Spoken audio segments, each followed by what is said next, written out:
नमस्कार दोस्तों, Moni official voice में आपका स्वागत है। आज की कहानी है ये बंधन। दोस्तों, अगर आप हमारे चैनल पर नए हैं तो चैनल को अभी सब्सक्राइब कर बेल आइकन को प्रेस करना ना भूलें।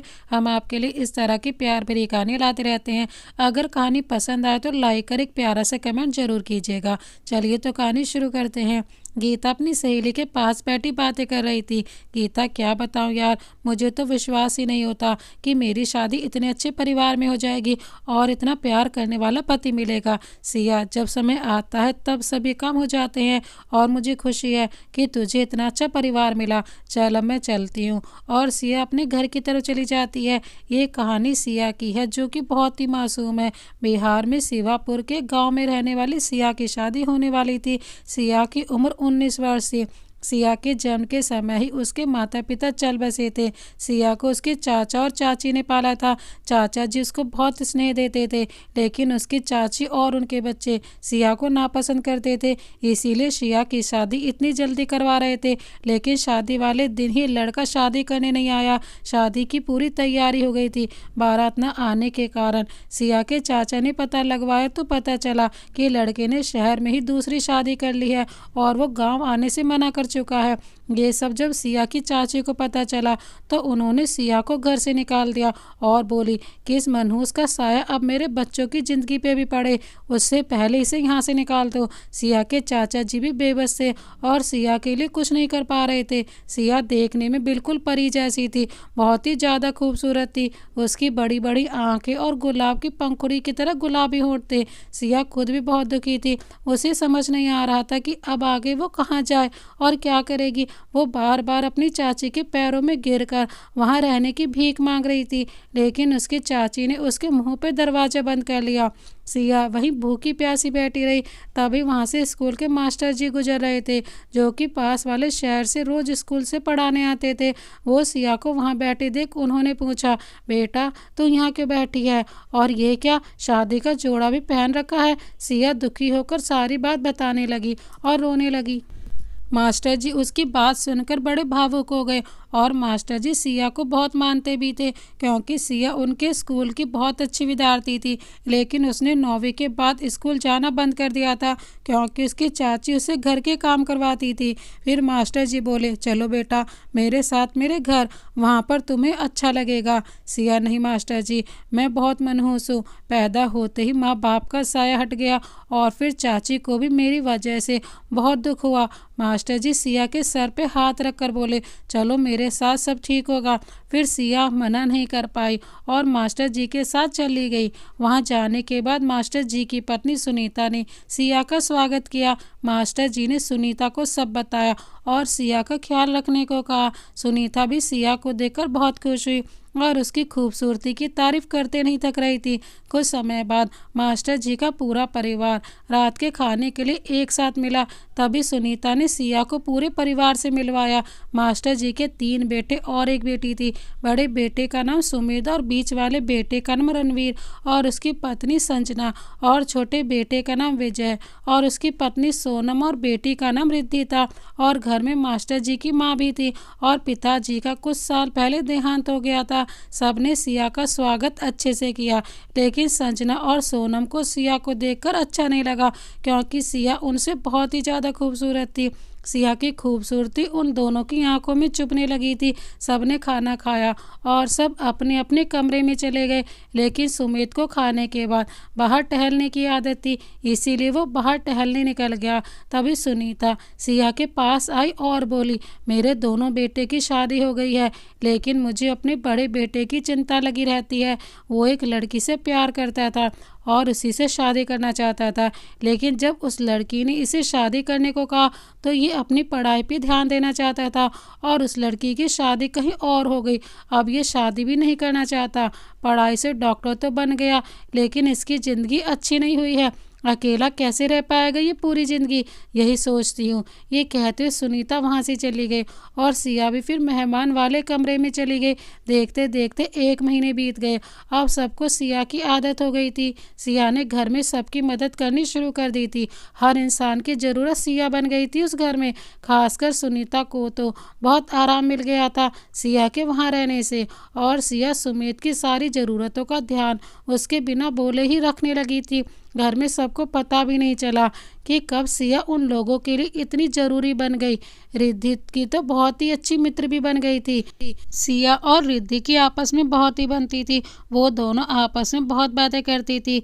एक दिन महिला मोर्चा से कुछ लोग आए और मास्टर जी से बोले, हमें पता चला है कि एक लड़की आपके घर पर रह रही है और आपने उसे अडॉप्ट भी नहीं किया है, इसीलिए उसे हमारे साथ आने की इजाज़त दे दीजिए। मास्टर जी और उनके परिवार के बार बार मना करने के बावजूद वो लोग नहीं मान रही थी। फिर सुनीता ने सुमेर से कहा, यह अकेली बच्ची को और ना जाने कितने दुख झेलने पड़ेंगे। मैं नहीं चाहती कि अब ये कहीं और जाए, इसीलिए तुम इससे शादी करके अपना नाम दो। सुमेर, माँ ये क्या बोल रही हैं आप? आपको पता है वो मुझसे उम्र में कितनी छोटी है और मैं किसी से भी शादी नहीं करना चाहता। लेकिन सुनीता ने फिर सुमेर को अपनी कसम दी और वहीं उसी समय सबके सामने सुमेर ने सिया के मांग में सिंदूर डाला और सिया को अपना बनाया। ये देखकर सिया को अपने साथ ले जाने वाले लोग वापस चले गए और पूरा परिवार सुमित की शादी से खुश था। लेकिन संजना और सोनम बिल्कुल भी खुश नहीं थे और उन महिला मोर्चा वाले लोगों को उन दोनों ने ही बुलाया था, क्योंकि वो सिया को अपने घर से भगाना चाहती थी। सारे लोग घर के अंदर आए और सुमित के छोटे भाई रणवीर और विजय और बहन रिद्धि सब शादी की खुशी में एक फंक्शन रखने का बोल रहे थे। तभी सुमित ने मना कर दिया और बोला, कोई जरूरत नहीं है, वैसे भी जब लोगों को पता चलेगा कि सिया की उम्र सिर्फ 19 वर्ष है और मेरी 40 वर्ष, तो लोग मजाक ही उड़ाएंगे और मैं नहीं चाहता कि मेरा मजाक बनाया जाए। सारे लोग बोलेंगे कि एक पढ़े लिखे डॉक्टर होकर ये मैंने क्या किया। सारे लोग सुमित की बात सुनकर चुप हो गए। फिर सुमित वहाँ से उठकर अपने कमरे में चला गया। बाद में रिद्धि और सुनीता ने सिया को भी सुमित के कमरे में भेज दिया था। वैसे तो सिया सुमित के कमरे में पहले भी जा चुकी थी, लेकिन अब उसे उस कमरे में बहुत अलग लग रहा था। वहाँ चुपचाप खड़ी सिया की आहट सुनकर सुमित बोला, क्या हुआ, तुम यहाँ क्या कर रही हो? अरे मैं तुमसे ही पूछ रहा हूँ, तुम चुप क्यों खड़ी हो और तुम मेरे कमरे में कर क्या रही हो? सहमी हुई सिया लड़खड़ाती आवाज़ में बोली, जी वो रिद्धि और माँ ने मुझे यहाँ। सुमित पिछले 1 महीने में आज तक सिया का चेहरा नहीं देखा था। वो जब भी सिया से कुछ बोलता था तो बिना उसे देखे, और उस दिन भी यही हुआ। सुमित सिया को बिना देखे ही बोला, ये माँ भी ना। सिया, मैं तुमसे शादी सिर्फ तुम्हें यहाँ पर रोकने के लिए किया हूँ और मेरे तरफ से तुम आज़ाद हो। और हाँ, तुम्हें यहाँ रुकने की भी बिल्कुल भी ज़रूरत नहीं है। और अगर परिवार वाले यहाँ मेरे कमरे में रहने को बोल रहे हैं तो तुम एक काम करो, वहाँ सोफे पर सो जाया करना, लेकिन मेरी कोई भी चीज़ों को हाथ मत लगाना, समझी? सिया जी। फिर सिया वहीं एक तकिया और एक चादर लेकर सोफे पर सो गई। बाहर खड़ी रिद्धि और सुनीता इंतजार कर रही थी, लेकिन जब बहुत समय हो गया तो वो दोनों खुश हो गई कि सुमित ने सिया को रूम के अंदर रख लिया।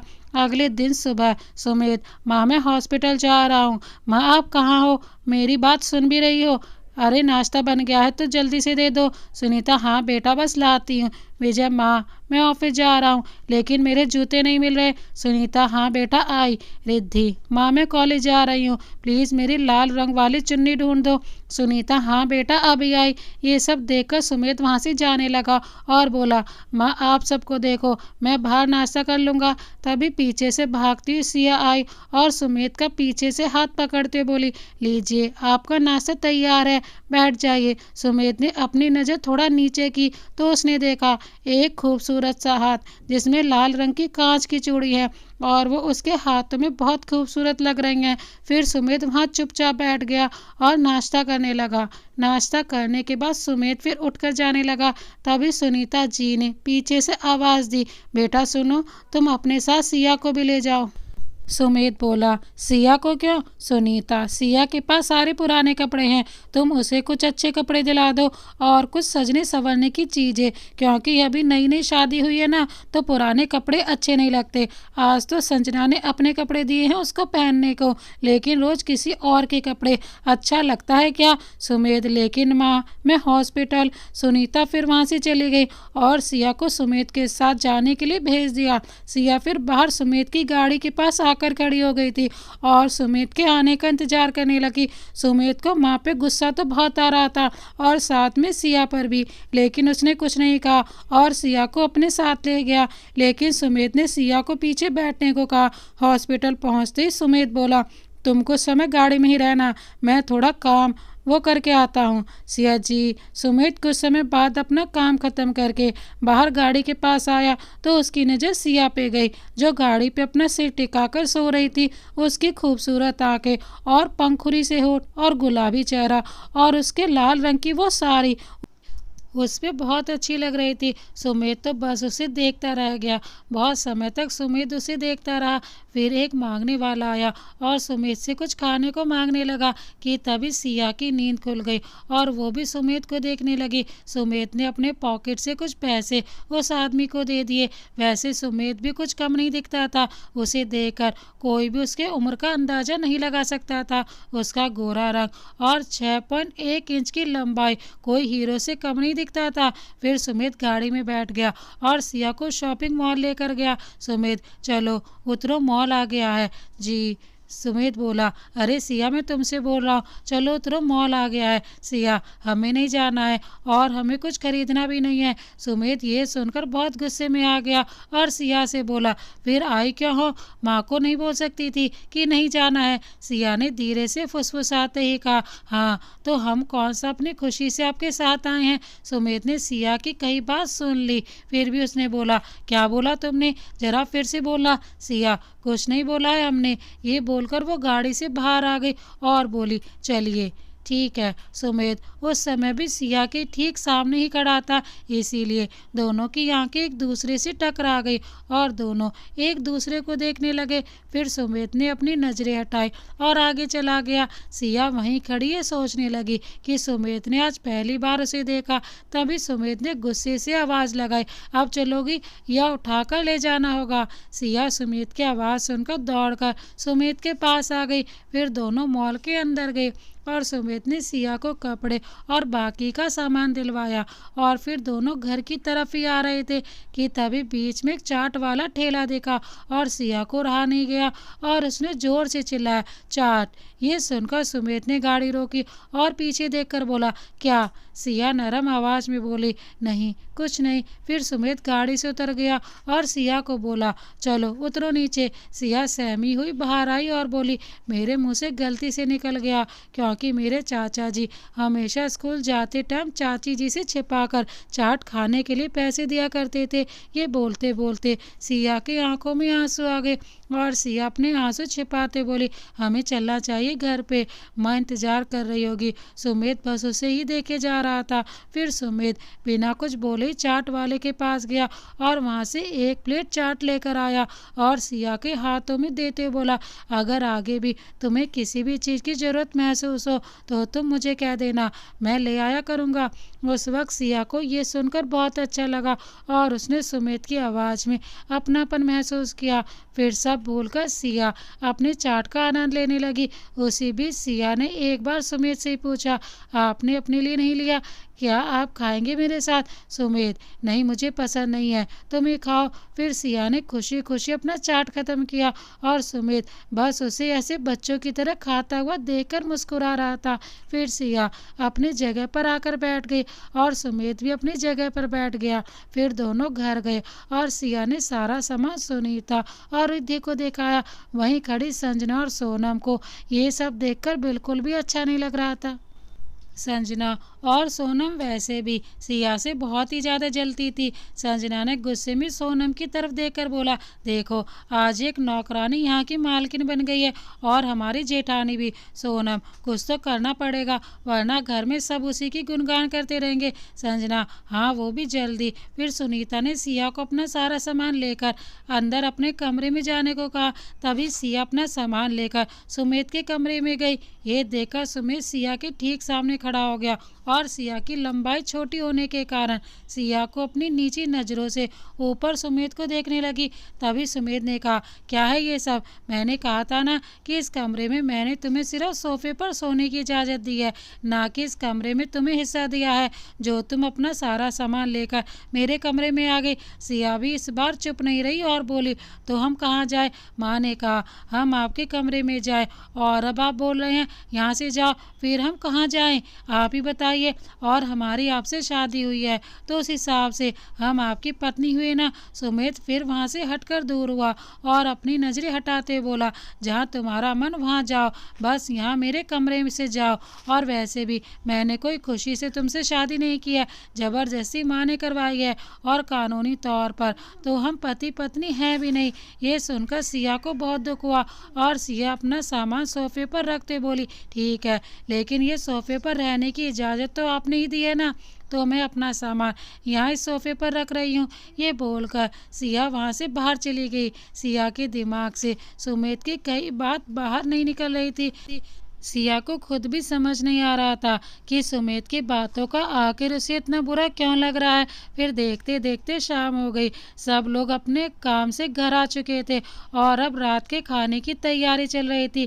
तभी सिया सुनीता के पास गई और बोली, लाइए माँ, हम आपकी मदद करते हैं। सुनीता मुस्कुराई और सिया से बोली, हाँ आओ, तुमने अपने सामान अच्छे से रख लिया ना? सिया ने मन ही मन सोचा, कैसे रखूं? ये सुमित जी ने तो हमें कमरे से ही निकालने की बात करते रहते हैं।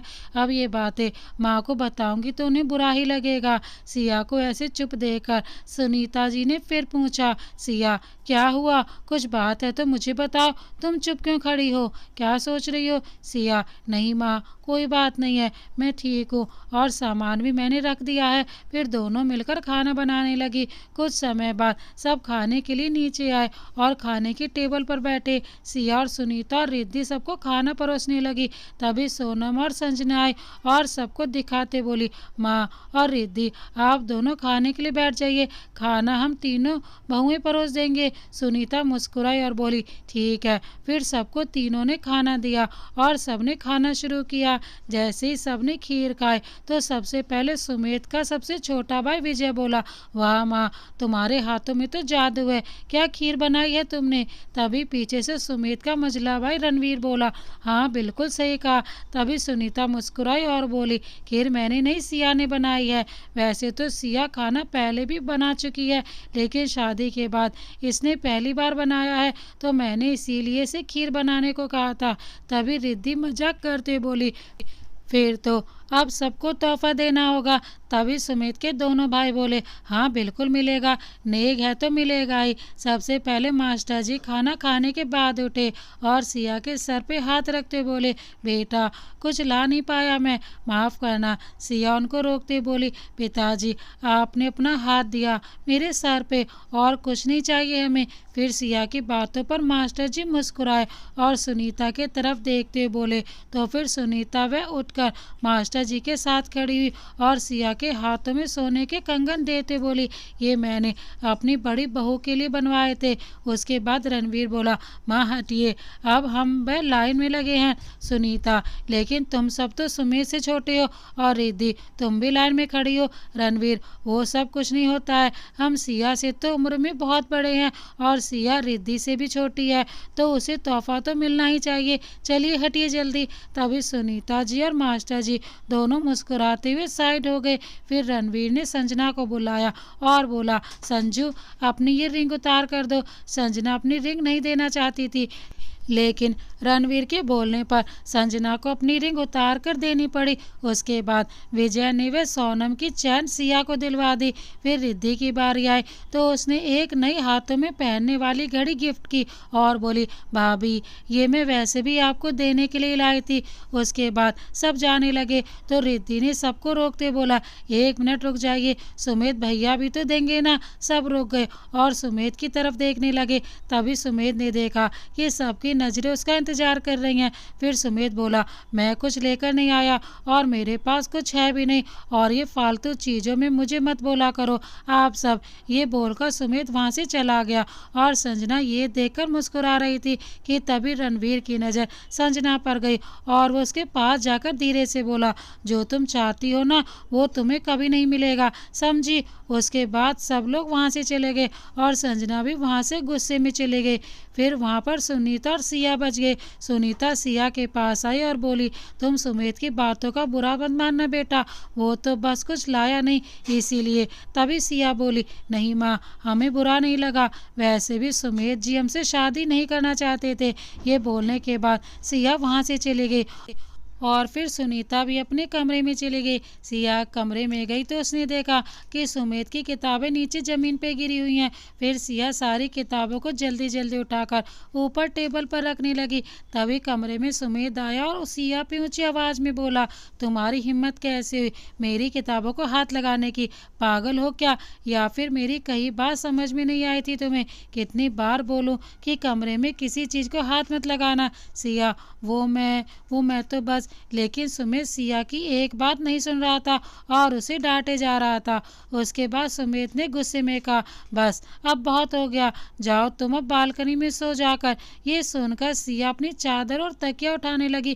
तभी सुमित उसके सामने आया और उसके हाथों से दोनों चीज़ें लेते बोला, इन दोनों के बिना ही जाओ, कुछ नहीं मिलेगा, या फिर इस कमरे के बाहर जाओ। सिया, लेकिन बालकनी में ठंड लगेगी। सुमित, तो इस कमरे से चली जाओ ना। सिया भी थोड़ी जिद्दी थी और कमरे से जाने के बाद सुनीता को दुख लगेगा, ये सोचकर सिया बालकनी में चली गई। अगले दिन सुबह हुई। सुमित और उसके परिवार वाले हमेशा की तरह तैयार होकर नीचे खाने की टेबल पर आ चुके थे। सब लोग सिया को ढूंढ रहे थे क्योंकि सिया के बगैर बहुत लोगों को अपनी चीज़ें समय पर नहीं मिल रही थी।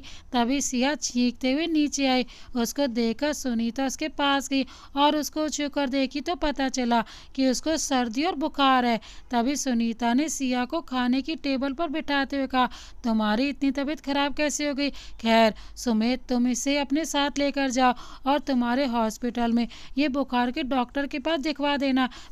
पता नहीं कैसे तबीयत खराब हो गई बच्ची की। सिया, माँ मैं ठीक हो जाऊंगी। सुनीता, चुप रहो तुम अब। तभी रिद्धि बोली, भैया वो रात को मैंने आपकी किताब ली थी क्योंकि मुझे ज़रूरत थी, तभी आपकी किताबें नीचे गिर गई थी, मुझे माफ़ कर देना, मैं जल्दी जल्दी में उसको उठा नहीं पाई। ये बात सुनते ही सिया सुमित की तरफ देखने लगी और सुमित अपना सर नीचे करते बोला, कोई बात नहीं। उसके बाद सब अपने अपने काम के लिए निकल गए और सिया और सुमित भी एक साथ घर से निकल गए। तभी सोनम बोली, भाभी ये दोनों के बीच प्यार तो नहीं होने लगा? तभी संजना मुस्कुराई और बोली, कभी ऐसा नहीं होगा, सुमित इतना पढ़ा लिखा और एक सर्जन है और ये एक गंवार, दोनों में जमीन आसमान का फ़र्क है, प्यार कभी नहीं हो सकता और हमें अब कुछ करने की ज़रूरत भी नहीं है। तुम देखना ये दोनों अपने आप ही अलग हो जाएंगे। वहाँ सुमित और सिया चुपचाप गाड़ी में बैठकर जा रहे थे और इस बार सिया सुमित के साथ आगे में बैठी थी और सुमित ने मना भी नहीं किया था, लेकिन सिया बार बार छींके जा रही थी। सुमित, सिया क्या तुम चाय पियोगी? सिया, नहीं। सुमित, तुम्हारी छींक रुक जाएगी थोड़े समय के लिए। सिया को सुमित का बार बार बोलना अच्छा नहीं लग रहा था। सिया ने गुस्से में कहा, गाड़ी रोकिए। सुमित, क्यों? सिया, क्योंकि मैंने कहा है रोकिए, नहीं तो मैं खुदकुशी कर लूँगी गाड़ी से कूदकर। ये सुनकर सुमित ने गाड़ी रोक दी। फिर सिया नीचे उतर गई और पैदल जाने लगी। तभी गाड़ी साइड में खड़ी करके करके सुमित उसके पीछे आया और उसके हाथ को पकड़ते हुए बोला, सिया ये क्या पागलपन है। ये सुनकर सिया को और गुस्सा आ गया और सिया बोली, आपने जो कल रात मेरे साथ किया वो क्या था? क्या वो पागलपन नहीं था? ठंड में हमें आपने बाहर सोने को कहा, वो भी क्यों? क्योंकि मैंने आपकी मदद की, आपकी किताबें ऊपर रखी। सुमित उसको शांत करने की कोशिश कर रहा था, लेकिन सिया चुप होने का नाम ही नहीं ले रही थी और बोली, आपने हमें अनपढ़ कहा, आप एक सर्जन है, इसका मतलब ये नहीं है कि आपको सबका मजाक बनाने का लाइसेंस मिल गया है और हमने भी 9वीं कक्षा तक पढ़ाई की है, समझिए आप। सुमित सिया की हंसी उड़ाते कहा, ओह हाँ बिल्कुल समझ गया, तुमने तो बहुत ज़्यादा पढ़ाई कर ली है, वाह क्या बात है। सिया गुस्से में थी और बोली, हाँ बिल्कुल, और आपको लगता है कि आपको अनपढ़ बीवी मिली है, लेकिन मुझे कौन से आपको ही हीरो मिल गए हैं, आप भी तो बूढ़े हैं। सुमित, क्या तुमने मुझे बूढ़ा कहा? सिया, हाँ कहा, क्या करेंगे आप? तभी वहाँ से जाता हुआ एक लड़का बोला, इसीलिए शादी नहीं करनी चाहिए, कहीं भी बीवियाँ शुरू हो जाती हैं। सुमित, हाँ सही बोला भाई, तुम बिल्कुल भी शादी मत करना, क्योंकि बीवियाँ ऐसी खतरनाक होती हैं। फिर दोनों ने एक दूसरे की तरफ देखा, तभी सिया की तरफ से एक कार जा रही थी और सुमित ने सिया को बचाने के लिए उसे अपनी ओर खींचा। सिया की आंखें बंद हो गई थी। सुमित गाड़ी वाले को पीछे से चिल्लाकर बोला, पागल है क्या, देख कर नहीं चल सकता? फिर उसकी नज़र सिया पर गई, जो डर से अपनी आंखें बंद करके सुमित के शर्ट को जोर से पकड़ कर रखी थी। सुमित उसे बड़े प्यार से देखने लगा और उसके चेहरे पर एक मुस्कान आ गई। उतने में सिया ने अपनी आंखें खोली और बोली, हाय मैं बच गई। फिर उसने देखा कि वो सुमित की बाहों में है। ये देखकर सिया सुमित से दूर खड़ी हो गई और दोनों ने अपनी नज़रें एक दूसरे की तरफ से हटा ली। फिर सुमित ने सिया को हाथ पकड़ा और उसे कार में बिठाने के लिए ले जाने लगा और सिया बस सुमित को देखे जा रही थी। फिर सुमित ने सिया को अपनी सीट पर बिठाया और खुद गाड़ी में बैठकर हॉस्पिटल गया। हॉस्पिटल जाते ही सुमित ने गाड़ी का दरवाज़ा खोला और बोला, चलो बाहर आओ जल्दी से। सिया, नहीं हम नहीं आएंगे और हमें इलाज भी नहीं करवाना है। सुमित, ठीक है तो माँ को बता दो, मैं फ़ोन लगा देता हूँ। ये कहने के बाद सुमित अपना फ़ोन निकालने लगा, तभी सिया ने रोकते हुए कहा, रुकिए हम चल रहे हैं, माँ को फ़ोन मत लगाइए। उसके बाद सुमित ने फ़ोन को अपनी जेब में रखा और चुपचाप मुस्कुराते हुए आगे बढ़ गया। साथ साथ सिया भी उसके पीछे गुस्से में सुमित को देखते हुए उसके पीछे पीछे गई।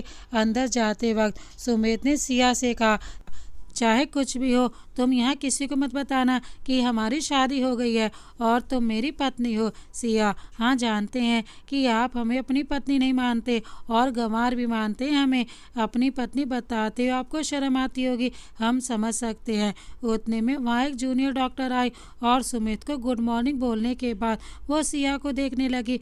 उसको ऐसे देखता हुआ देखकर सुमित खुद बोल पड़ा, ये हमारी मेहमान है और इसकी तबीयत खराब हो गई है, तो जाओ इसको प्रियंका मैम के पास लेकर जाओ और इसका बुखार लगा है तो उनको देख लेने को बोलना।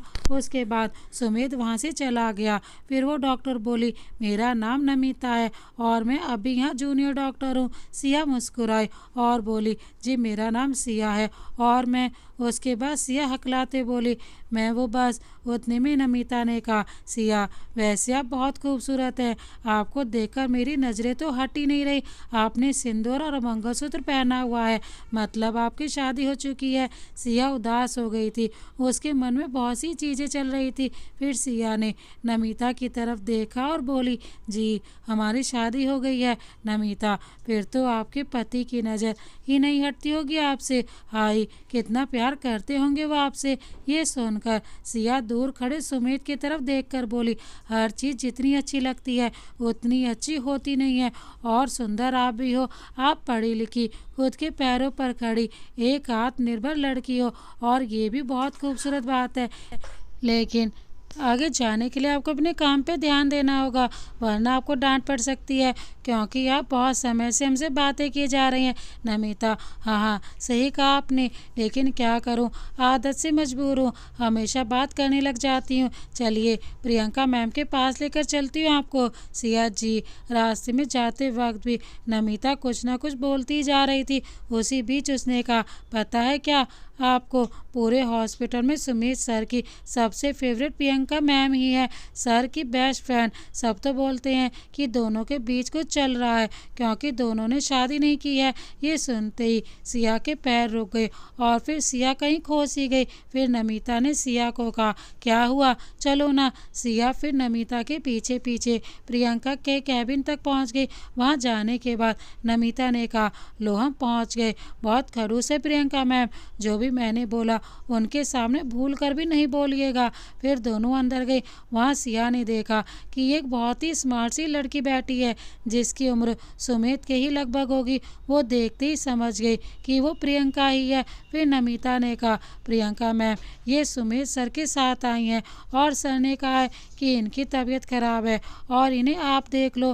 प्रियंका ने पूछा, सुमित के कौन है आप? नमिता: ये उनके मेहमान है। कितनी खूबसूरत है ना। प्रियंका: नमिता, अब तुम यहाँ से जा सकती हो। फिर नमिता चुप होकर वहाँ से चली गई। फिर प्रियंका ने सिया को बैठने को कहा और उसका चेकअप किया। उतने में वहाँ सुमेध आ गया। सुमेध ने आते ही कहा, प्रियंका, तुमने देख लिया और दवाई भी दे देना। प्रियंका: हाँ, सब कर दिया, अब तुम ले जा सकते हो अपने मेहमान को, ये 2 दिन में ठीक हो जाएगी। लगता है इन्होंने ठंडी चीज़ें खा ली थी। तभी सिया ने धीरे से कहा, हाँ, ठंडी हवा खिलाया गया था। प्रियंका ने फिर से पूछा, कुछ कहा आपने? लेकिन सिया के नज़दीक खड़ा सुमित ने सब सुन लिया और फिर सुमित बोला, नहीं, कुछ नहीं बोला इसने। फिर सुमित ने सिया को साथ चलने को कहा और तभी प्रियंका ने कहा, सुमित, तुम कुछ भूल रहे हो। सुमित ने पूछा, क्या? प्रियंका: क्या तुम्हें सच में याद नहीं है आज कौन सी तारीख है? सुमित: हाँ, मुझे माफ़ करना, हैप्पी बर्थडे। उसके बाद सुमित ने प्रियंका को गले लगाया और बोला, मुझे माफ़ करना, लेकिन काम के कारण। प्रियंका: कोई बात नहीं, लेकिन शाम को पार्टी में ज़रूर आना। सुमित: हाँ बिल्कुल। सिया ये सब देखते ही रही और कुछ नहीं बोली। फिर सुमित सिया के साथ प्रियंका को बाय बोलकर बाहर आ गया। फिर सिया भी उसके साथ उसके पीछे पीछे जा रही थी। कुछ समय बाद दोनों घर पहुंचे और वहां हॉल में बैठी सुमित की मां सुनीता ने पूछा, क्या हुआ सिया, तुम ठीक तो हो ना? सिया ने धीमी आवाज़ में हाँ कहा और अपने कमरे की तरफ चली गई। फिर सुमित की मां सुनीता ने सुमित से पूछा, क्या हुआ है सिया को, तूने डांटा क्या? सुमित: हद है, अब आपको अपने बेटे पे भी शक होने लगा है। मैं क्यों डांटूंगा उसको, पता नहीं क्या हुआ है। आते समय भी गाड़ी में बिल्कुल चुप थी। फिर सुनीता सुमित के कमरे में सिया को देखने के लिए जाने लगी। तभी सुमित ने कहा, अरे माँ, वो बीमार है तो थक गई होगी, आप एक काम करो, उसको आराम करने दो और मेरे लिए जाकर कुछ बना दो, भूख लगी है। ये वहाँ खड़ी संजना ने सुना और बोली, मैं बना देती हूँ कुछ खाने को, माँ आप आराम कीजिए। फिर सुमित अपने कमरे में कपड़े बदलने गया तो उसने देखा कि सिया सोफे पर सोने की कोशिश कर रही है, लेकिन उसको जगह नहीं हो रही थी, क्योंकि उसके जो थोड़े सामान थे वो भी वहाँ सोफे पर ही रखे हुए थे। सब तभी सुमित ने सिया से कहा, सिया, अगर तुम्हें दिक्कत हो रही है तो अपना सामान अलमारी में एक साइड में खाली करवा देता हूँ, तुम उसमें रख दो। सिया को सुमित की आवाज़ सुनकर ही गुस्सा आ गया था और उसने गुस्से में कहा, क्यों, मैं हूँ कौन आपकी जो इतना मेहरबान हो रहे हो, और हमें आपकी मदद नहीं चाहिए। वैसे भी हमें परेशानियों से लड़ने की आदत है, बचपन से ही यही हालत है हमारी, ना पढ़ने मिला, ना ही अच्छा खाना और ना ही परिवार का प्यार। ये कहने के बाद सिया ने चादर से अपना चेहरा छिपा लिया। सुमित ये देख पा रहा था कि सिया रो रही है और ये देखकर सुमित बेचैन सा हो गया और वो वहाँ से बाहर गया।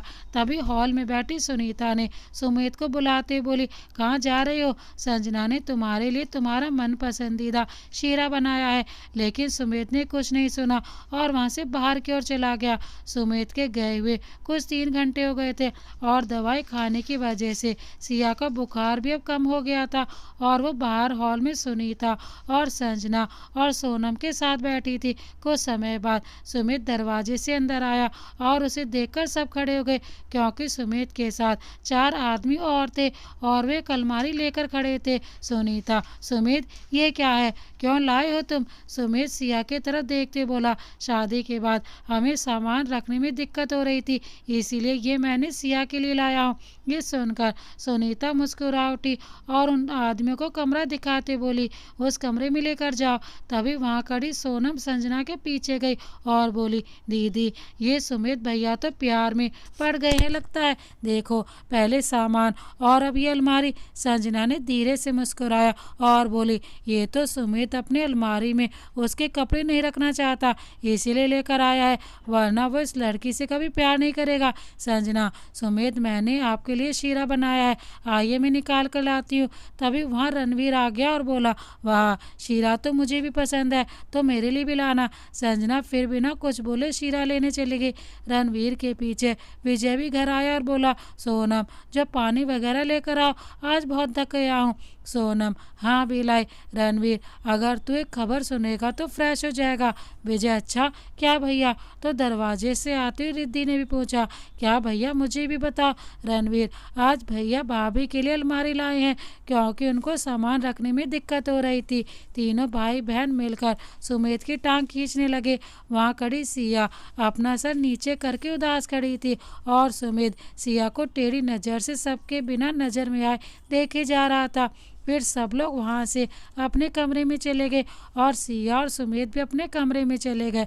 फिर सुमित ने सिया को कहा, आप अपने कपड़े इसमें रख लो। सिया, नहीं, हमें नहीं रखना है और आप हमें कुछ मत कहा कीजिए। ये सुनकर सुमित को गुस्सा आ गया और वो सिया के पास जाकर बोला, लाओ कपड़े मैं रख दूं। सिया सुमित और सामान के बीच खड़ी हो गई और बोली, नहीं, आप मेरे सामान से दूर रहिए। फिर सुमित उसको एक नज़र से देखने लगा।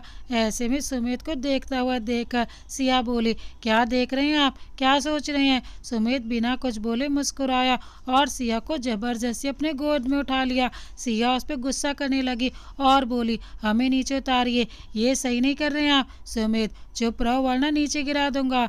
ये सुनकर सिया चुप हो गई। फिर सुमित ने सिया को अपने बेड पर बिठा दिया और उसका सारा सामान अलमारी में सजाने लगा। ये देखकर सिया को बहुत अच्छा लग रहा था और वो ऐसे चुपचाप देखे जा रही थी। सुमित, लो हो गया, तुम्हारा सारा सामान रख दिया मैंने। और फिर सुमित मुड़कर देखा तो सिया ने अपना चेहरा दूसरी तरफ कर लिया। फिर सुमित उसके पास आया और बोला, चलो उठो यहाँ से। ये सुनते ही सिया को फिर से गुस्सा आ गया और वो सुमित को गुस्से से घूरने लगी। तभी सुमित फिर बोला, घूर क्यों रही हो, उठो। सिया वहाँ से उठ गई और धीमी आवाज में बोली, जब उठाना ही था तो बिठाया क्यों? फिर सुमित ने बीच में तकिया सजाया और बोला, सिया देखो, तकिए के उधर तुम सोना और तकिए के इधर मैं सो जाया करूँगा। ये सुनकर सिया देखते रह गई। उसने खुद को चिमटी काटी और सोचने लगी कि ये जादू कैसे हो गया।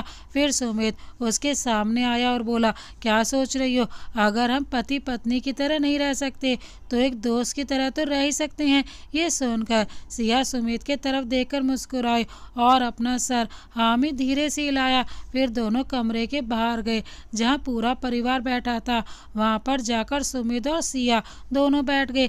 तभी रणवीर बोला, पापा, भैया की शादी के बाद पार्टी ही नहीं हुई है, बोलो उनको कि हम एक पार्टी कर ले, उनकी रिसेप्शन की। विजय ने भी हाँ बोला और साथ में रिद्धि और सोनम ने भी। तभी रणवीर संजना की तरफ देखकर बोला, संजना, तुम भी तो यही चाहती हो ना कि रिसेप्शन पार्टी हो और लोग दोनों जोड़े को आशीर्वाद दे। संजना थोड़ा मुस्कुराए और अपना सर हाँ में हिलाया। कमरे में सिया और सुमित बातें कर रहे थे। सिया ने खुद को चिमटी काटी और सोचने लगी कि ये जादू कैसे हो गया। फिर सुमित उसके सामने आया और बोला, क्या सोच रही हो? अगर हम पति पत्नी की तरह नहीं रह सकते तो एक दोस्त की तरह तो रह ही सकते हैं ना। ये सुनकर सिया सुमित के तरफ देखकर मुस्कुराई और अपना सर हामी धीरे से हिलाया। फिर दोनों कमरे के बाहर गए जहाँ पर पूरा परिवार बैठा था। वहाँ पर जाकर सुमित और सिया दोनों बैठ गए। तभी रणवीर रणवीर बोला, पापा भैया की शादी के बाद पार्टी ही नहीं हुई है, बोलो उनको कि हम एक पार्टी कर ले उनके रिसेप्शन की। विजय ने भी हाँ बोला और साथ में रिद्धि और सोनम ने भी। तभी रणवीर संजना की तरफ देखकर बोला, संजना तुम भी तो ये चाहती हो ना कि रिसेप्शन पार्टी हो और लोग दोनों जोड़े को आशीर्वाद दे। संजना थोड़ा मुस्कुराई और अपना सर हाँ में लाया। तभी रिद्धि ने बोला, हाँ शायद संजना भाभी को अच्छा ना लगे क्योंकि इनका रिश्ता तो सुमित भैया के लिए ही आया था, लेकिन उनके मना करने के बाद रणवीर भैया से शादी हो गई। ये सुनते ही सब रिद्धि की तरफ देखने लगे और रणवीर अपना सर नीचे करके बैठा हुआ था और सब रिद्धि को ये बात कहने के लिए डांटने लगे। संजना भी वहाँ ये सुनकर शर्मिंदा महसूस करने लगी। वहाँ अगर सबसे ज़्यादा किसी को इस बात से झटका लगा तो वो सोनम थी, जिसको लगता था कि सिया गरीब है इसीलिए संजना उससे नफरत करती है। लेकिन ये बात जानने के बाद वो संजना का चेहरा देखे जा रही थी। फिर संजना वहाँ से उठकर चली गई और साथ में रणवीर भी उठकर बाहर चला गया। रिद्धि भी बहुत दुखी थी और सबसे माफ़ी मांग रही थी। उस समय सब उठकर अपने अपने कमरे में चले गए, लेकिन सुमित और सिया वहीं बैठे रहे। सुमित फिर सिया की तरफ बिना देखे ही उसको पूछा, क्या तुम्हें भी इस बात से बुरा लगा है? सिया, नहीं हमें क्यों बुरा लगेगा, और आप और हम पति पत्नी हैं भी नहीं, फिर भी अभी नहीं दोस्ती हुई है तो हमें क्या दिक्कत हो गई। ये कहने के बाद सिया भी वहाँ से उठकर अपने कमरे की तरफ चली गई। लेकिन शायद ये बात सुनकर सुमित को अच्छा नहीं लगा और वो सिया के तरफ तब तक देखता रहा जब तक सिया अपने कमरे में नहीं चली गई। फिर सुमित भी अपने कमरे में गया और तैयार होने लगा। सिया ने जब सुमित को तैयार होते देखा तो वो पूछने लगी, आप कहीं जा रही हैं? सुमित, हाँ शाम का खाना मैं बाहर ही करूँगा तो मत बनाना। सिया, ये माँ से बोलिए, हम आपकी पत्नी नहीं है। सुमित, ये इतनी छोटी सी बात है, ये क्या बोले जा रही हो, बोल देना तुम माँ से। सिया, ठीक है। सुमित फिर रेडी होकर चला गया। सिया वहीं बैठी रही। फिर कुछ समय बाद सिया सुनीता के पास गई और उसको बताया कि सुमित आज खाने पे नहीं आ पाएंगे क्योंकि वो प्रियंका के यहाँ पार्टी में गया है। तभी सुनीता ने कहा, फिर तुम क्यों नहीं गई, तुम्हें भी तो जाना चाहिए था। सिया चुपचाप खड़ी थी और कुछ नहीं बोली। फिर कुछ समय बाद सारे परिवार ने साथ में बैठकर खाना खाया और सोने चले गए। सिया वहीं बैठकर सुमित का इंतजार करने लगी। सुनीता ने ये देखा कि सिया हॉल में बैठी है तो वो समझ गई कि सिया सुमित का इंतजार कर रही है। ये देखकर वो भी निश्चिंत होकर अपने कमरे में सोने चली गई। देखते देखते रात के 12 बज रहे थे। बैठे बैठे सिया की आंख लग गई थी, लेकिन गाड़ी की हॉर्न से उसकी नींद खुल गई और वो दरवाजे की तरफ भागी। उसने देखा कि सुमित बार बार गाड़ी से नीचे उतर रहा है और फिर बैठे जा रहा था और साथ में बार बार हॉर्न भी बजा रहा था। ये देखकर सिया भागी हुई गाड़ी के पास गई और धीरे से सुमित को डांटते बोली, ये क्या कर रहे हैं आप, पागल हैं? दिखाई नहीं दे रहा आपको कि रात के 12 बज रहे हैं और घर पर सब सो रहे हैं? लेकिन सुमित कुछ नहीं सुन रहा था और वही चीज़ वो कर रहा था, बार बार उतर कर वापस बैठ जा रहा था। फिर सिया ने सुमित का हाथ पकड़ा और बोली, चलिए चुपचाप हमारे साथ अंदर, बहुत हो गया आपका। सुमित लड़खड़ाते आवाज में बोला, बहुत कहाँ, अभी तो सिर्फ एक ही बोतल खाली हुई है। जब सुमित ने मुंह खोला तो उसके मुंह से शराब की बदबू आ रही थी। सिया, आपने शराब पी है, आपको शर्म नहीं आती? एक डॉक्टर होकर आप ये सब कर रहे हैं, और क्या सोचेंगे घर में सब? मम्मी के सामने भी आप ऐसे आते होंगे फिर तो। सुमित ने सिया के मुंह पे अपनी उंगली रखते हुए अपनी लड़खड़ाती आवाज में बोला, जब बीवी है तो माँ को क्यों तकलीफ दूँ, और वैसे भी ये मैंने सिर्फ तुम्हारी वजह से पी है। सिया, हमारी वजह से कैसे? सुमित, क्योंकि तुम ना कितना बोलती हो यार, चुप रहो, मैं कुछ नहीं बताऊंगा तुमको। ये कहने के बाद सुमित घर की तरफ लड़खड़ाते हुए जाने लगा। तभी कुछ दूर जाकर वो नीचे गिर गया। सिया ये देखकर दौड़कर उसके पास गई और बोली, कितना ड्रामा करते हैं आप, अब चुपचाप हम लेकर जाएंगे और आप हमारे साथ चलेंगे, समझे? ये सुनते सुमित बिना आंसू बहाए बच्चों की तरह रोने लगा। सिया, अब क्या हुआ? आप क्यों रोने का नाटक करके सबको जगा रहे हैं? क्या चाहते हैं कि आपकी बनी बनाई इज्जत एक पल में ख़त्म हो जाए? सुमित, तुम्हारी वजह से रो रहा हूँ। तुम कैसे डांटती हो मुझे? मम्मी से शिकायत करूँगा तुम्हारी। भला कोई पत्नी अपने पति को इतना डांटती है? सिया ये सुनकर हंसने लगी और बोली, लेकिन आप तो हमें अपनी पत्नी मानते भी नहीं। सुमित, तो तुम हंस रही हो? जाओ, अब मैं तुमसे बात नहीं करूँगा। सिया चुप होते बोली, अच्छा चलिए, नहीं हंसेंगे, अब तो कमरे में चलिए। सुमित फिर उठकर खड़ा हुआ और सिया के कंधे पे हाथ रखते बोला, हाँ चलो, अब तुम मेरी दोस्त हो तो तुम्हारी बात तो माननी पड़ेगी ना। सिया, आप प्रियंका की पार्टी में? सुमित रोकते बोला, नहीं नहीं, मैं प्रियंका की पार्टी में नहीं गया था, मैं तो अपने कॉलेज के दोस्तों से मिलने गया था। सिया को पता नहीं क्यों, लेकिन ये सुनकर अच्छा लगा और फिर वो दोनों कमरे के दरवाजे तक पहुंचे। फिर सिया सुमित के साथ अंदर जाने लगी। तभी सुमित सिया का हाथ पकड़कर अपनी ओर खींचा और उसको जोर से पकड़कर गले लगा लिया और बोला, सिया उधर मत जाओ, उधर खाई है, तुम गिर जाओगी और फिर मैं तुम्हें भी खो दूंगा। मैं तुम्हें खोना नहीं चाहता। सिया को सुनकर अच्छा लगा कि सुमित उसे खोना तो नहीं चाहता, प्यार है या नहीं, लेकिन अब दोनों एक दूसरे की आदत जरूर हो गई थी। सिया बहुत समय तक सुमित को शांत करवाई और उसको बेड पर सुलाने के बाद उसके बालों को सहलाने लगी और ऐसे करते करते वो भी बैठे बैठे वहीं सो गई। अगले दिन सुबह हुई और सुमित की आंख खुली और उसने देखा कि सिया वहीं बैठी बैठी सो गई है और सुमित का सर दर्द भी हो रहा है। उसको याद आया कि कल रात को अपने दोस्तों से मिलने गया था और उसने थोड़ी सी ड्रिंक की थी। फिर वो सिया की तरफ देखा और सोचने लगा कि शायद मेरी वजह से सिया को बहुत परेशानी हुई कल रात को, इसीलिए वो ऐसे बैठी बैठी सो गई। फिर सुमित सिया के पीछे तकिया लगाने लगा। तभी सिया की आंख खुली और सुमित को खड़ा देखकर वो उठकर खड़ी हो गई। सिया, क्या क्या आप ठीक है? सुमित लंबी सांसें लेते हुए, हाँ मुझे क्या होगा? सुमित के जवाब से लग रहा था कि जैसे उसको कुछ याद ही नहीं है। सिया फिर वही सोचने लगी कि इनको कुछ याद कैसे नहीं है। फिर सुमित फ्रेश होने बाथरूम में चला गया और सिया वहीं बैठी रही। फिर सुमित बाहर आया और उसने सिर्फ टॉवल लपेट रखी थी। सिया उठी और गुस्से में बोली, सिर्फ आप इस कमरे में नहीं रहते हैं जो ऐसे घूमते रहते हैं, जल्दी से कुछ पहनिए। सुमित, इसमें क्या दिक्कत है? सिया, क्या मतलब है आपका? सुमित, कभी बीच पर जाकर देखा है? वहाँ लड़कियां भी ऐसे छोटे कपड़े पहनकर घूमती है। सिया, हमने फिल्मों में देखा है, तो बेहतर है कि आप मेरा दिमाग ना खाएं और जाकर कुछ पहन लीजिए और जाइए। हॉस्पिटल से फोन आ रहा है प्रियंका का। सुमित, अब तो फंस गया हूँ। ऊपर देखते हुए सुमित ने फिर कहा, औरतों के बीच क्यों फंसा दिया है हमको? ये वहाँ खड़ी सिया सुन रही थी और फिर बोली, क्या बोला आपने? मैं क्या परेशान करती हूँ आपको? सुमित, नहीं तो मैंने तो तुम्हें कुछ भी नहीं बोला, मैं तो वो प्रियंका। तभी हॉल से आवाज आई, सुमित बाहर आओ। सुमित और सिया ये सुनकर बाहर निकले तो दोनों ने देखा कि प्रियंका घर आई है और सुमित को आवाज लगा रही है और सारा परिवार भी वहाँ पर मौजूद है। प्रियंका सुमित के घर पर ही आ गई थी और बहुत देर से सुमित को आवाज लगा रही थी। फिर सुमित पर सिया दोनों प्रियंका के पास गए। सुमित प्रियंका के सामने जाकर खड़ा हुआ और बोला, सॉरी प्रियंका, वो मैं आने वाला था लेकिन मेरी कार खराब हो गई और मुझे वो राकेश कॉलेज वाला मिल गया तो वो लेकर चला गया। तुम तो जानती हो ना कि वो कितना जिद्दी है।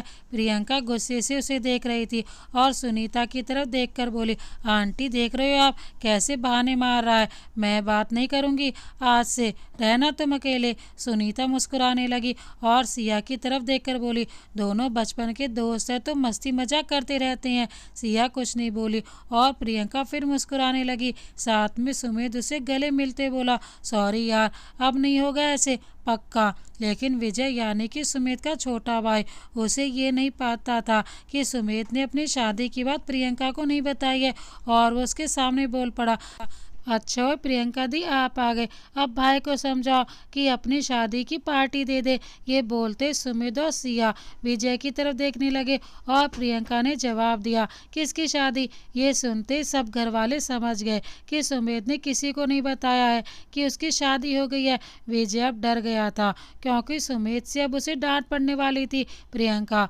विजय किसकी शादी की पार्टी के लिए बोलूं?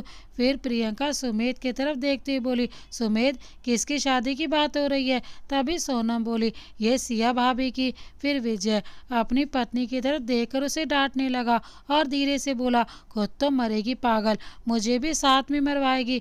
प्रियंका कुछ समय तक चुप रही और फिर बोली, वाह सुमित, तुमने शादी कर ली और मुझे बताया तक नहीं। सुमित, वो प्रियंका ने खुशी जताते हुए कहा, तो इस बात पे पार्टी तो बनती है। फिर सुमित के दोनों भाई ने कहा, हाँ बिल्कुल होनी चाहिए। फिर सुमित भी कुछ नहीं बोला और अपने कमरे में वापस चला गया।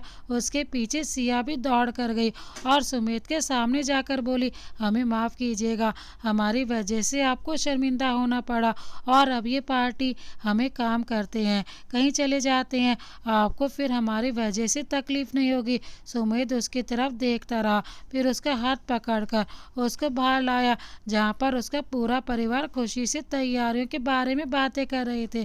फिर सुमित बोला, मना मैं भी कर सकता हूँ या फिर भाग सकता हूँ, लेकिन जो मेरे परिवार के चेहरे पर खुशी है वो मैं नहीं छीन सकता। और तुम मेरी दोस्त हो तो मैं तुमसे भी यही चाहूँगा कि मेरा परिवार तुम्हारी वजह से दुखी ना हो, खासकर मेरी माँ और मेरे पापा। ये कहने के बाद सुमित प्रियंका के पास गया और उसको हॉस्पिटल चलने को बोला और फिर दोनों वहाँ से निकल गए। संजना जैसे ही सोनम के पास आने लगी वैसे ही सोनम अपने कमरे की तरफ चली गई क्योंकि सोनम संजना से नाराज़ थी कि संजना ने उसे सुमित और अपने बारे में नहीं बताया था। रिद्धि भी कॉलेज चली गई और मास्टर जी की तबीयत ठीक न होने के कारण वो छुट्टी पर थे। तो सुनीता और मास्टर जी बैठकर कामों की लिस्ट बनाने लगे और मास्टर जी की माँ अपने कमरे में आराम करने चली गई। सिया वहीं खड़ी अभी भी बस सोचे जा रही थी और देखे जा रही थी। वहाँ सुमित भी अपने क्लिनिक में बैठकर पार्टी के बारे में सोच रहा था।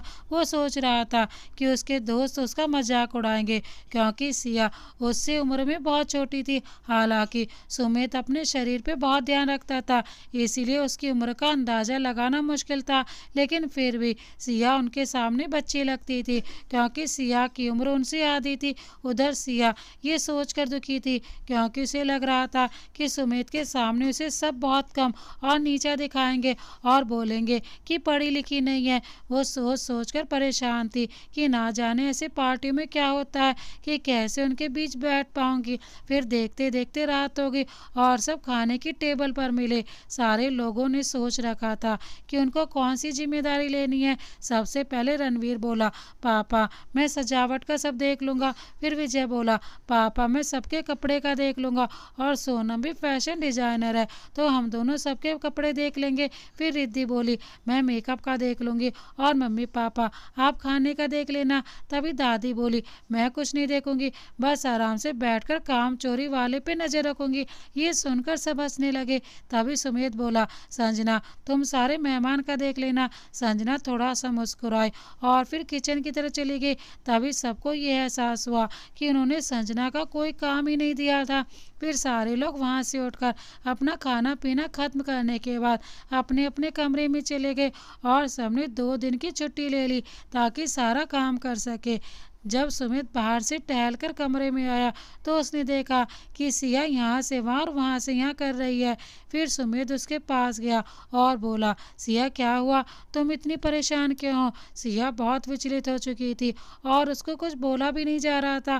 फिर सुमित उसको पकड़ कर बोला, सिया लंबी सांस लो और आराम से बताओ हुआ क्या है। सिया मैं पार्टी के बारे में सोच रही हूँ, कैसे सब क्या होगा पार्टी में और क्या बोलेंगे लोग। सुमित उससे थोड़ा अलग हुआ और बोलने लगा, हाँ सिया मुझे पता है कि सब लोग बोलेंगे मैंने एक बच्ची से शादी की है और ये सुनकर शर्म तो आएगी, लेकिन क्या करे, सामना करना होगा सबका। फिर सुमित पीछे मुड़ा और देखा तो सिया वहाँ थी ही नहीं। सिया ने सुमित की एक बात भी नहीं सुनी, वो बालकनी में खड़ी थी। फिर सुमित अपने बेड पे जाकर सो गया। अगले दिन सुबह सिया और सुमित रेडी होकर अपने कमरे से बाहर आए तो उन्होंने देखा कि घर पर पूरा शोरगुल हो रहा है। उधर से रिद्धि ने सुमित का बैग हाथों से ले लिया और फिर बोली, हम लोगों ने छुट्टी ली है तो आप काम पर कैसे जा सकते हो? मैंने बोल दिया फ़ोन करके कि अब 4 दिन की छुट्टी है आपकी। ये बोलकर रिद्धि सुमित का बैग लेकर चली गई। सुमित मास्टर जी के पास बैठा और बोला, पापा मैं घर पे कैसे बैठ सकता हूँ, मुझे वहाँ बहुत से काम होते हैं। मास्टर जी, कोई बात नहीं बेटा, कुछ दिन जीवन में अपने लिए भी होता है। याद है पिछले 10 सालों में तूने एक दिन भी छुट्टी नहीं ली है, अब ले ले। सुमित मास्टर जी को कुछ नहीं बोल पाया और वहाँ से उठकर अपने कमरे की तरफ चला गया। सिया उसके पीछे कमरे की तरफ गई और वो कमरे की साफ सफाई करने लगी। सुमित ने उसकी तरफ देखा और उसको बुलाया। वो धीरे धीरे अपने कदमों को बढ़ाते हुए सुमित के पास गई। सुमित, क्या कर रही हो तुम ये? सिया, वो साफ कर रही थी। सुमित, सिया इस कमरे की सफाई हो गई है, अगर तुम्हें इतना ही साफ करने का मन कर रहा है तो बाहर जाकर करो। मैं अच्छी तरह से जानता हूँ कि ये सब तुम्हें माँ करने को बोलती है। चलो बताओ, माँ ने क्या कहा है तुम्हें? सिया, कुछ भी नहीं कहा है माँ ने।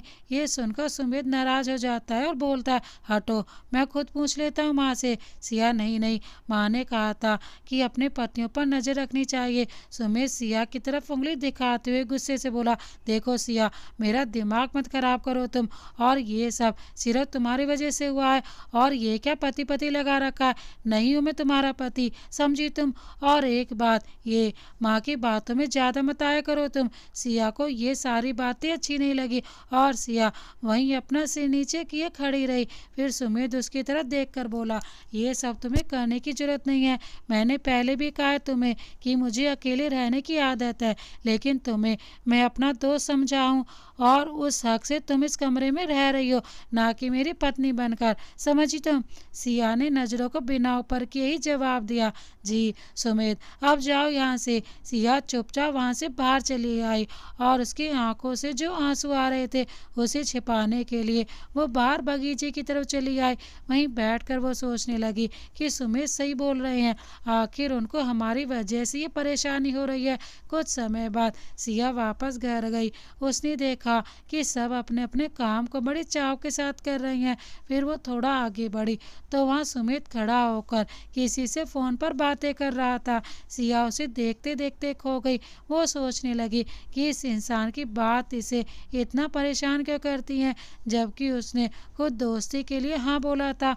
फिर कुछ समय सुमित अपना फ़ोन रख देता है और सिया के पास आता है और उसके सामने आने के बाद वो सिया से बोलता है, ये तुम मुझे ऐसे क्यों देख रही हो? सिया नर्वसाते हुए बोलती है, नहीं तो हम आपको नहीं देख रहे थे, हम तो वो सामने छिपकली को देख रहे थे, कहीं आपके ऊपर गिर जाती तो। सुमित को कुछ समझ नहीं आया और दूसरी बार कुछ पूछने वाला था। सिया को पता चल गया था कि सुमित कुछ और पूछने वाला है, इसीलिए वो वहाँ से फट से भाग गई। सुमित, सिया रुको। लेकिन सिया किचन की तरफ दौड़कर भाग गई। सुमित, अजीब लड़की है।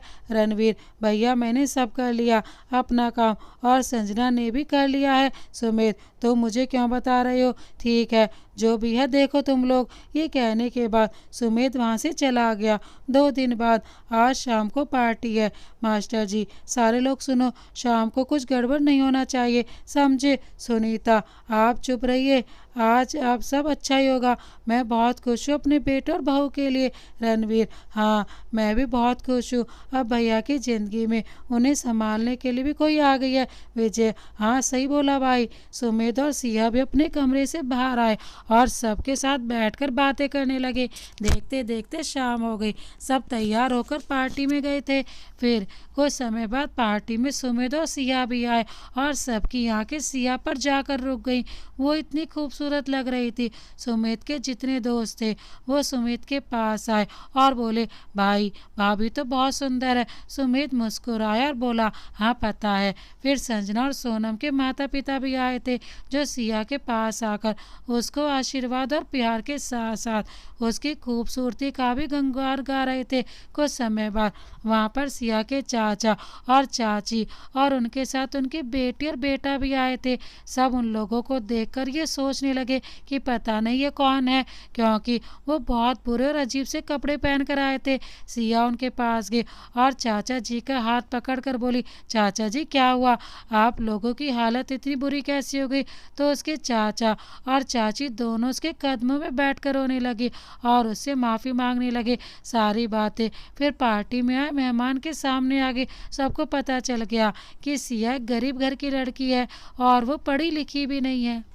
सिया ने अपने चाचा चाची को माफ़ कर दिया, लेकिन अब उसे वहाँ के लोगों की नज़र अच्छी नहीं लग रही थी। सब उसकी तरफ देख रहे थे और सिया को ऐसा लगने लगा था कि वो उस पार्टी में शामिल होने के लायक ही नहीं है। सिया वहाँ से अपने कमरे में चली जाती है और साथ में वो अपने चाचा और चाची को भी वहाँ से ले जाती है। कुछ समय बाद पार्टी ख़त्म हो जाती है और सब हॉल में बैठते हैं।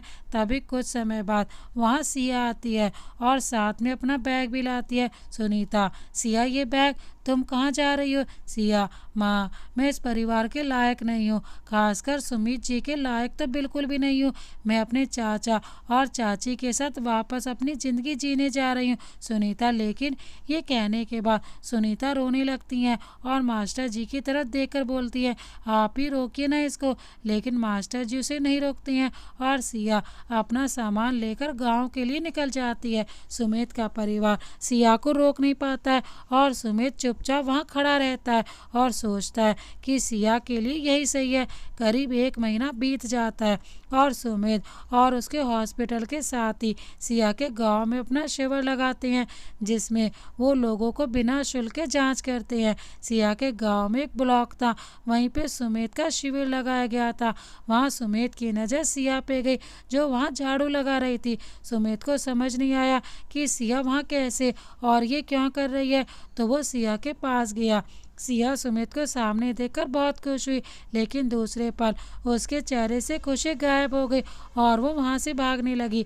तभी सुमित ने उसका रास्ता रोकते हुए कहा, सिया ये क्या हालत बना रखी है तुमने अपनी, और तुम अपने चाचा चाची के साथ गई थी ना, तो ये सब क्या है। फिर सिया ने बताया, जैसे ही चाचा चाची हमें यहाँ लेकर आए तो हमने देखा कि उनकी हालत अच्छी ही है, वो बस ड्रामा कर रहे थे वहाँ पर। बाद में चाचा जी ने बताया कि चाची को किसी ने ऐसा करने के लिए पैसे दिए थे। सुमित कुछ समय तक वहाँ चुपचाप खड़ा रहा, दोनों के भी सिर चुप्पी थी। बहुत समय होने के बाद सुमित ने कहा, तुम मेरे साथ चलो। सिया, नहीं हम नहीं जाना चाहते हैं। और किस मुँह से हम वहाँ जाएंगे। सुमित ने उसका हाथ पकड़ा और उसे अपने साथ ले जाने लगा। सिया बस उसे कहते रह गई, लेकिन सुमित सिया की एक भी नहीं सुन रहा था। कुछ समय बाद सुमित सिया को लेकर घर गया। सब सिया को देखकर खुश हो गए, लेकिन सुनीता ने सिया को वहीं रोक दिया। सुनीता, ये मेरा घर है, कोई आश्रम नहीं है कि जब चाहो आ जाओ और जब चाहे चले जाओ। ये सुनकर सिया वहीं रुक गई और उदास हो गई। सुमित उसको उदास देखकर माँ को मनाने लगा। सुमित, माँ सिया के कोई नहीं है वो हमारे अलावा, वो कहाँ जाएगी, प्लीज़ उससे बात करो माँ, वो आपकी सिया है। सुनीता, नहीं जाओ, तुम अपनी पत्नी को लेकर आओ, मुझे कोई शिकायत नहीं है, लेकिन ये लड़की इस घर में नहीं आएगी। फिर सुमित ने सुनीता को सब बताया कि सिया के साथ ये चाल चली गई थी। फिर सुनीता ने भी सिया को माफ़ किया और कहा, ये आखिरी बार मैं तुम्हें बोल देती हूँ कि ये घर तुम्हारा है और अब तुम इस घर से नहीं जाओगी, बस समझ गई। सिया फिर थोड़ा मुस्कुराई और अंदर आ गई। फिर उसको सोनम और रिद्धि ने भी वेलकम किया और संजना भी मुस्कुराई। फिर सब लोग हॉल में बैठे और वहाँ बात चलने लगी कि किसने आखिर उन लोगों को यहाँ बुलाया होगा। सिया बोली, पता नहीं, ये चाचा जी ने नहीं बताया। उतने में रणवीर बोल पड़ा, और किसने बुलाया होगा, जो सारे मेहमान को इनवाइट कर रही थी उसी ने बुलाया होगा। रणवीर इतना ही बोला था कि सब उसका मुंह देखने लगे। ये सुनते ही सब संजना की तरफ देखने लगे, क्योंकि मेहमान को बुलाने की जिम्मेदारी संजना की थी। फिर संजना ने कहा, नहीं नहीं, मैंने उन्हें नहीं बुलाया था। रणवीर, आप ये क्या बोल रहे हैं। रणवीर गुस्से में वहाँ से उठा और संजना के सामने खड़े होकर बोला, और कौन बुलाएगा, तुम ही बताओ, और किसे मुझे सिया भाभी की बेइज्जती करके खुशी मिलेगी। एक तुम ही हो जो सिया के आने से खुश नहीं हो, और आज तक तुम भैया को भूल नहीं पाई, क्योंकि तुम्हारी शादी एक डॉक्टर के बजाय एक मामूली नौकरी करने वाले से होगी। आज तक तुम और ना मैं इस शादी से खुश रहे हैं। संजना ये सुनकर रोने लगी और रणवीर का हाथ पकड़कर बोलने लगी, मैंने नहीं किया है। यकीन कीजिए, माना कि हमारे बीच आज तक वैसा रिश्ता नहीं रहा, लेकिन मैंने कभी नहीं सोचा कि आपकी मामूली नौकरी है। सुनीता ये सब सुनकर अपने होश में नहीं थी। वो मास्टर जी को पकड़कर रोने लगी और बोली, मैं एक बेटे के लिए परेशान थी, लेकिन यहाँ इतने दिनों से घुट घुट कर जी रहा था और किसी को बताया तक नहीं। संजना, सुमित, मैंने कुछ नहीं किया। सिया, मैंने नहीं बुलाया तो तुम्हारे चाचा चाची को, मेरा यकीन करो, मैंने उन्हें नहीं बुलाया था। रिद्धि, सोनम, विजय, कोई तो यकीन करो मेरा। रणवीर फिर वहां से संजना की तरफ गया और उसका हाथ थाम कर बोला, मैं यकीन करना चाहता हूँ, लेकिन कैसे करूँ? पहले भी यकीन करना चाहता था, लेकिन तुमने कभी मेरे यकीन की कदर ही नहीं की। आज तुम आज़ाद हो इस रिश्ते से, तुम जा सकती हो। संजना रोते हुए मास्टर जी के पैरों पर बैठ गई और बोली, पापा, मैं नाराज रहती थी सिया से, लेकिन मैंने उस फंक्शन वाले दिन ही ये मान लिया था कि वो इस घर की सदस्य है। मैं नहीं कर सकती ऐसा किसी के साथ। पापा, मैं रणवीर के साथ अपनी ज़िंदगी आगे बढ़ाने का सोच चुकी थी। मैंने नहीं सोचा था कि ये सब हो जाएगा। सब बहुत दुखी हो गए थे। फिर मास्टर जी ने संजना को नीचे से उठाया और अपने पास बैठने को कहा और सबको वहाँ बैठ जाने को कहा। फिर वो सिया को बोले, सिया, तुम अब संजना को सजा दो या माफ़ करो, तुम्हारे ऊपर है। हाँ, लेकिन मुझे भी यही लगता है कि संजना मुझसे कभी झूठ नहीं बोलेगी। संजना मास्टर जी की ये बात पर बहुत खुश हुई। फिर सिया ने कहा, संजना दी, माना कि आप हमें पसंद नहीं करती थी और आपकी सुमेश जी से शादी होने वाली थी, लेकिन रणवीर भैया, इन्होंने कभी भी सुमेश जी से रिश्ता बनाने की कोशिश नहीं की और हमेशा आपके साथ बने रिश्ते का सम्मान किया है। इन्हें माफ़ कर दीजिए और अपनी ज़िंदगी में आगे बढ़िए। सुमेध, हाँ रणवीर और संजना, बाकी की चीज़ें तुम दोनों अपने कमरे में जाकर करो। बाकी किसने क्या किया था ये मैं देख लूँगा। मैं इस चीज़ का पता लगा के ही रहूँगा कि आखिर ये सब किसने किया था। फिर सब अपने अपने कमरे में चले गए। सुमेध ने माँ के कंधे पर सर रखा और कहा, सब ठीक है माँ, कुछ नहीं हुआ है, तुम निश्चिंत रहो। फिर सुमेध ने माँ और पापा को भी कमरे में जाकर आराम करने को कहा। फिर सुमेध और सिया अपने कमरे में गए। वहाँ सिया ने देखा कि उसका अलमारी और उसकी तरफ का बेड बिल्कुल वैसा का वैसा ही है। फिर सुमेध ने सिया से कहा, तुम आराम कर लो थोड़ा, फिर हम लोग शाम को कहीं बाहर घूमने जाएंगे। सिया, हम लोग? सुमेध, हाँ हम लोग, मतलब माँ, पापा, रणवीर, संजना, विजय, सोनम, रिद्धि और दादी और हम दोनों। सिया मुस्कुराई और बोली, हाँ ठीक है। फिर सुमेध एक पेन और पेपर लेकर बालकनी में चला गया। फिर सिया अपने सर पे तपकी मारते बोली, और हमने सोच लिया कि वो हमारे साथ अकेले जाएंगे। तब तक सुमेध वापस कमरे में आ गया और सिया चुप हो गई। सुमेध, कुछ कहा तुमने? सिया, नहीं, कुछ सुना आपने? सुमेध, नहीं, अगर सुना होता तो पूछता क्यों? मैं थोड़ा बाहर जा रहा हूँ, काम है। सिया, ठीक है। फिर सुमेध दरवाजे से मुस्कुराता हुआ निकला, क्योंकि उसने सिया की बात सुन ली थी और उसे ये सुनकर अच्छा भी लगा था। फिर शाम हुई और सारे लोग तैयार होकर हॉल में आ गए थे और दादी ने घर पे रहने का निर्णय लिया था। सुमेध भी बाहर से आ चुका था और सिया भी तैयार होकर हॉल में आ चुकी थी। सुमेध जब हॉल में आया तो उसने देखा सब एकदम चुपचाप खड़े हैं। फिर सुमेध बोला, विजय, एक और कार तुम निकालो, एक मैं निकालता हूँ, और मेरे साथ माँ और पापा रिद्धि बैठ जाएंगी और तुम्हारे साथ सोनम और रणवीर। संजना, रिद्धि, भैया आप सिया को भूल गए क्या? आपने उसका नाम नहीं लिया। ये सुनकर सिया का मुंह उतर गया और वो अपना सर नीचे करके खड़ी हो गई। तभी सुमेध अपने शर्ट का स्लीव ठीक करते बोला, सिया का नाम क्यों बोलूँगा?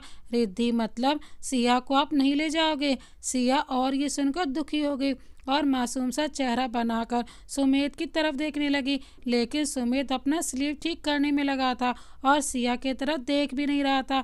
फिर सुमेध ने कहा, नहीं नहीं, सिया का नाम इसलिए नहीं लिया क्योंकि सिया तो मेरे साथ ही जाएगी ना, इसमें बोलना क्या है? ये सुनने के बाद रिद्धि जोर जोर से हंसने लगी और उसके साथ पूरे परिवार वाले भी हंसने लगे। सुमित फिर रिद्धि और पूरे परिवार की तरफ देखने लगा कि क्या हो गया, क्यों हंस रहे हैं, ऐसा मैंने क्या बोल दिया। तभी रिद्धि ने सिया की तरफ इशारा करते हुए कहा, मुंह देखिए इनका कैसा हो गया है, न ले जाने वाली बात पे। फिर सुमित सिया की तरफ देखा और सिया ने अपना चेहरा नीचे की तरफ कर लिया।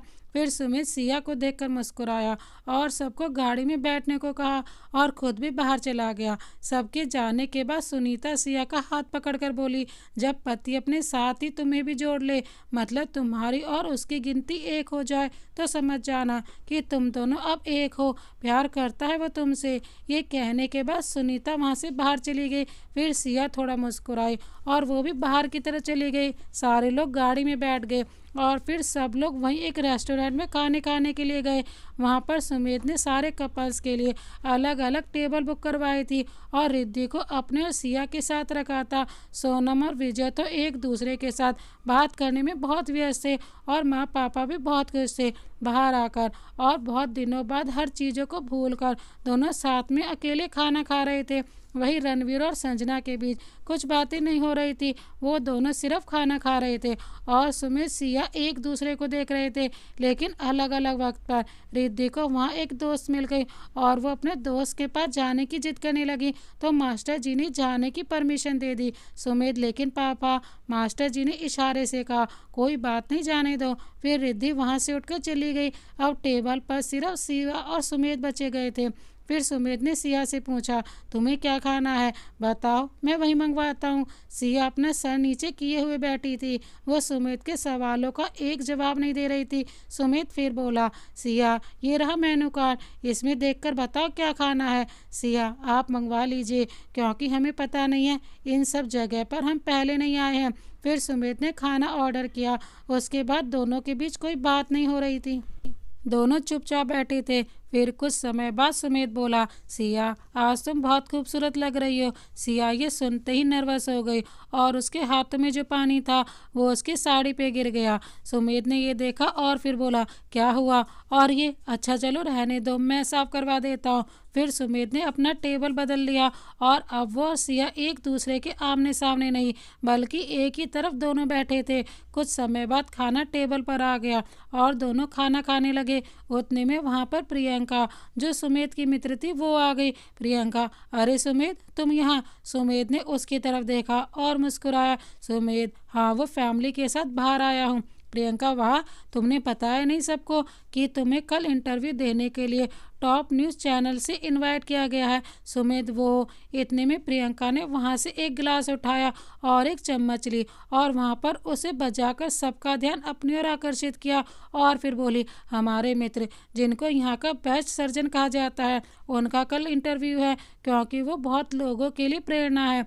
तो इसी खुशी में मेरी तरफ से हर एक टेबल पर एक एक जाम। सब लोग वहाँ पर बैठे तालियां बजाने लगे थे क्योंकि प्रियंका ने इतनी अच्छी खबर जो सुनाई थी। फिर प्रियंका ने सिया का हाथ पकड़कर उसे उठाया और बोली, ये है सुमित मिश्रा की पत्नी सिया मिश्रा, जो अपने पति की इतनी बड़ी कामयाबी पे ये भी कुछ बोलना चाहती है आप लोगों के सामने। सिया वहाँ चुपचाप लोगों के चेहरे देखने लगी, उसे कुछ समझ नहीं आ रहा था कि वो क्या बोले। सिया ने देखा कि सब उसकी तरफ देख रहे हैं, हर किसी की नज़रें सिया की तरफ ही थी। सिया हमेशा डर कर रही है, उसे ये सब कुछ पता नहीं था। सिया को उस समय खुद पे बहुत शर्म आ रही थी। फिर उसने सुमित की तरफ देखा, जो सिया को अपनी तरफ देखने का इंतजार कर रहा था। फिर सुमित ने सिया को शांत रहने का इशारा किया और खुद उसके साथ खड़ा होकर बोला, तुम मेरे बारे में कुछ मत बोलो, आज मैं तुम्हारे बारे में बोलूँगा। जब से मेरी पत्नी मेरी ज़िंदगी में आई है, तब से मुझे ज़िंदगी बहुत अलग लगने लगी है। किसी का ज़िंदगी में आना मुझे इतना अच्छा लगेगा, ये मुझे पता ही नहीं था, इसीलिए बहुत बहुत धन्यवाद सिया। फिर वो सिया के सामने खड़े होकर सिया को मुस्कुराने का इशारा करते हुए उसके पास खड़े होकर उसके कंधे पे अपना हाथ रखकर उसे हौसला दिया। फिर वो दोनों बैठ गए और सुमित ने गुस्से में प्रियंका को बैठने को भी नहीं कहा। फिर प्रियंका को भी इस बात का बुरा लगा कि सुमित ने उसे पूछा तक नहीं कि क्या तुम हमारे साथ डिनर करोगी। फिर प्रियंका वहाँ से चली गई। सुमित सिर्फ सिया की तरफ देखे जा रहा था और सिया अपना सर नीचे किए हुए बैठी थी। सिया को आज बहुत ही बुरा लग रहा था। और उसकी आंखों से आंसू निकल रहे थे। फिर सुमित देखता देखता वहां से गुस्से में उठकर बाहर की तरफ गया। सिया भी ये देखकर उसके पीछे उठकर गई। सिया ने सोचा कि सुमित सिया के ऐसे हरकतों पे उससे नाराज हो गया है। बाहर जाने के बाद सिया ने देखा कि सुमित पार्किंग में खड़ा है और गुस्से में अपना हाथ दीवार पे पटक दिया। फिर सिया जल्दी से उसके पास गई और उसका हाथ पकड़कर बोली, देखिए जी, अब हम ऐसे नहीं करेंगे, ऐसे नहीं रोएंगे पागलों की तरह, आपकी बेइज्जती नहीं करवाएंगे। बाहर में सुमित ने कुछ नहीं बोला और सिया को पकड़कर उसे अपने सीने से लगाते बोला, मैं उसे ढूंढने आया था, उसकी हिम्मत कैसे हुई तुम्हारे साथ ये करने की, उसने जानबूझकर ये किया था। फिर सिया का सर अपने दोनों हाथों से पकड़कर उसकी आंखों में देखकर गुस्से में सुमित ने कहा, अगर किसी ने तुम्हारे आंखों में आंसू लाने की कोशिश की तो मैं उसे बिल्कुल भी नहीं माफ़ करूंगा। मैं तुम्हारी आंखों में आंसू नहीं देख सकता और जो तुम्हारे साथ कुछ भी करेगा उसे मैं माफ़ नहीं करूंगा। सिया ने सुमित की परवाह नहीं देखी तो वो बस उसके गुस्से से डर गई थी। सुमित को ऐसे देखकर उसकी आंखों में आंसू आ गए थे। उतने में वहाँ रणवीर और विजय आ गए। रणवीर, क्या हुआ भैया? सुमित तब तक शांत हो चुका था और बोला, कुछ नहीं, बस प्रियंका को देखने आया था मैं, उसने जो तमाशा किया अंदर, उसके लिए उससे बात करना था।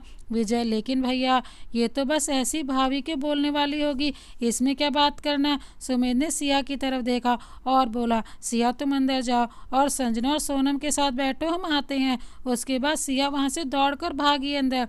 फिर सुमित ने कहा, संजना ने बार बार मना करने के बाद मुझे लगा कि संजना सच कह रही है, इसीलिए मैंने पता करवाया कि सिया के चाचा चाची को तमाशा करने के लिए किसने बुलवाया था, तो पता चला कि उन लोगों को प्रियंका ने बुलवाया था। विजय, लेकिन भैया वो आपकी मित्र है तो वो ऐसा क्यों करेगी, वो तो बहुत खुश थी। रणवीर, मतलब उसने जानबूझकर भाभी को यहाँ पर बोलने के लिए कहा। सुमित, हाँ, क्योंकि उसे पता था कि सिया पढ़ी लिखी नहीं है और उसे पता था कि सिया कभी ऐसे इतने लोगों के बीच में अपनी बात नहीं रख पाएगी क्योंकि वो एक छोटे से गांव से आई है। रणवीर, फिर आपने ये बातें भाभी के सामने क्यों नहीं की? सुमित, मैं नहीं चाहता कि सिया प्रियंका के बारे में गलत सोचे या फिर प्रियंका इस तरह से किसी के सामने शर्मिंदा हो, क्योंकि बचपन से लेकर आज तक प्रियंका ने मेरा साथ दिया है। विजय, चलिए हम लोग अंदर चलते हैं। फिर तीनों अंदर गए तो सबने देखा कि उनकी पत्नियां एक जगह पर बैठकर उनका इंतजार कर रही हैं। फिर तीनों वहां जाकर बैठ गए। सुमित ने सिया की तरफ देखा तो सिया अपना सर झुकाए बैठी थी।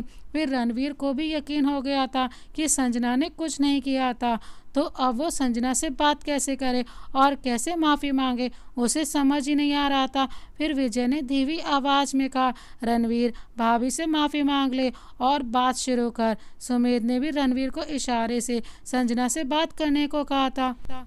रणवीर संजना से बात तो करना चाहता था लेकिन उसे समझ नहीं आ रहा था कि वो कहाँ से शुरू करे। रणवीर, संजना संजना, हाँ रणवीर, चलो हम थोड़ा टहल कर आते हैं, थोड़ी ताज़ी हवा मिलेगी, सांसें नहीं आ रही हैं, देखो ना। उतने में सोनम जल्दी से उठकर रणवीर के पीछे से पीठ थपथपाने लगी और बोली, भाभी जल्दी उठो, पता नहीं क्या हो रहा है रणवीर भैया को, कैसे भाई हैं आप लोग, इनको सांस नहीं आ रही है और आप लोग ऐसे बैठे हुए हैं। विजय, सोनम क्या कर रही हो, चलो आइसक्रीम हमने नहीं खाया था तो वो खाते हैं अपनी टेबल पर बैठकर। सोनम फिर विजय की बातों में आ गई और उसके साथ चली गई। रणवीर संजना की तरफ देखकर बाहर जाने को बोला। तो दोस्तों, इस कहानी को यहाँ तक देखने के लिए आपका बहुत बहुत धन्यवाद। इसी तरह की अन्य कहानियाँ देखने के लिए हमारे चैनल को अभी सब्सक्राइब कर बेल आइकन को प्रेस करना ना भूलें। आखिर क्या होगा जब सिया के सामने उसके पति की असली सच्चाई आएगी, देखने के लिए देखें इस कहानी का अंतिम भाग। मिलते हैं एक और नई प्यार भरी कहानी के साथ, तब तक के लिए जय हिंद, वंदे मातरम।